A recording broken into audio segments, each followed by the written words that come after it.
Hi guys, మా మామిడి తోటలో 2 చేపల చెరువులు తీయడం జరిగింది. 2 చేపల చెరువులు గవర్నమెంట్ వాళ్ళు ఫ్రీగా తీశారు. చేపల చెరువులు తీసేటప్పుడు మధ్యలోనే ఒక లైన్ ఉండేది, పైప్ లైన్. ఆ పైప్ లైన్ మొత్తం డ్యామేజ్ అయిపోయింది. ఫెన్సింగ్ గుర్సుట్లో ఉన్న కొబ్బరి మొక్కలు వాటర్ సరిగా అందక మొత్తం మొక్కలన్నీ వాడిపోతున్నాయి. కొన్ని అయితే వాడిపోయినాయి, కొన్ని అయితే చనిపోయినాయి.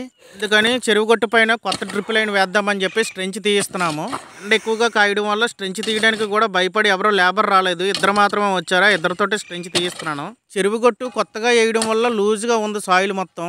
2 చెరువు గట్ల పైన ఉన్న ప్లేస్ సుమారు 30 సెంట్ల వరకు ఖాళీ ప్లేస్ ఉంటుందని అనుకుంటున్నాము. ఈ డ్రిప్ లైన్ వేయడం వల్ల కొబ్బరి మొక్కలకు వాటర్ అందినట్టు ఉంటుంది. తర్వాత ఈ గట్టు పైన ఏమైనా కూరగాయల మొక్కలు వేద్దామని అనుకుంటున్నాను. ఆ ఏరియాలో సమ్మర్లో కూరగాయలకు మంచి డిమాండ్ ఉంటుంది. వాటర్ లేక కూరగాయలు ఎవరు సమ్మర్లో పండించరు.